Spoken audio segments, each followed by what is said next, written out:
এই আপোনাৰ কলেজৰ ৰাস্তাত মই এতিয়া মোৰ ছোৱালী পৰীক্ষা আছিলে থবলৈ গৈছিলোঁ। যাওঁতে দিছে এখন বাইকত 3জন ল'ৰা আহিছে উঠি পেলাই গৈ কলেজৰ সন্মুখৰ গেটখনতে ঘূৰালে।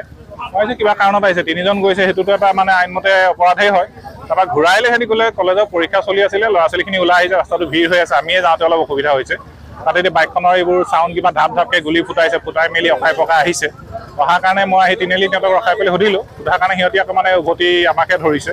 সেইটোৱে এতিয়া আচলতে এনেকুৱা আজিৰ দিনত মানে পৰিস্থিতিবোৰ ইমানেই বেয়া হৈ আছে, গতিকে আমি যদি সাধাৰণ ৰাইজ হিচাপে এই বস্তুবোৰত চকু নিদিওঁ তেতিয়া পৰিস্থিতি আৰু বেয়া লৈ যোৱাৰ পিছত আমি হুলস্থুল কৰি হয়তো লাভ নাই।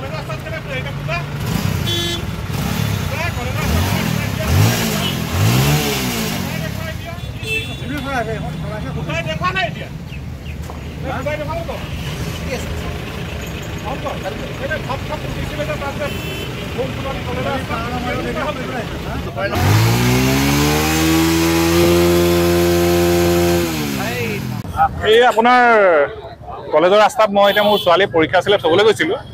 যাওঁতে দিছে এখন বাইকত 3জন ল'ৰা আহিছে উঠি পেলাই গৈ কলেজৰ সন্মুখৰ গেটখনতে ঘূৰালে। মই যে কিবা কাৰণত আহিছে 3জন গৈছে সেইটোতো এটা মানে আইনমতে অপৰাধেই হয়। তাৰপৰা ঘূৰাইলে সিহঁতি ক'লে কলেজৰ পৰীক্ষা চলি আছিলে, ল'ৰা ছোৱালীখিনি ওলাই আহিছে, ৰাস্তাটো ভিৰ হৈ আছে, আমিয়ে যাওঁতে অলপ অসুবিধা হৈছে। তাতে এতিয়া বাইকখনৰ এইবোৰ চাউণ্ড কিবা ঢাপ ঢাপকৈ গুলি ফুটাইছে, ফুটাই মেলি অখাই পকাই আহিছে। অহাৰ কাৰণে মই আহি তিনিআলি সিহঁতক ৰখাই পেলাই সুধিলোঁ, সোধাৰ কাৰণে সিহঁতি আকৌ মানে উভতি আমাকে ধৰিছে। সেইটোৱে এতিয়া আচলতে এনেকুৱা আজিৰ দিনত মানে পৰিস্থিতিবোৰ ইমানেই বেয়া হৈ আছে, গতিকে আমি যদি সাধাৰণ ৰাইজ হিচাপে এই বস্তুবোৰত চকু নিদিওঁ তেতিয়া পৰিস্থিতি আৰু বেয়া লৈ যোৱাৰ পিছত আমি হুলস্থুল কৰি হয়তো লাভ নাই।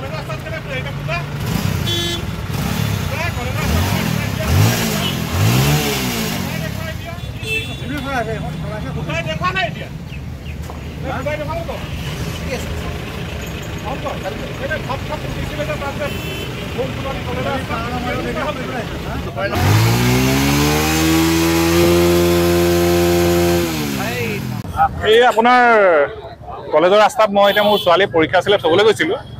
যাওঁতে দিছে এখন বাইকত 3জন ল'ৰা আহিছে উঠি পেলাই গৈ কলেজৰ সন্মুখৰ গেটখনতে ঘূৰালে। মই যে কিবা কাৰণত আহিছে 3জন গৈছে সেইটোতো এটা মানে আইনমতে অপৰাধেই হয়।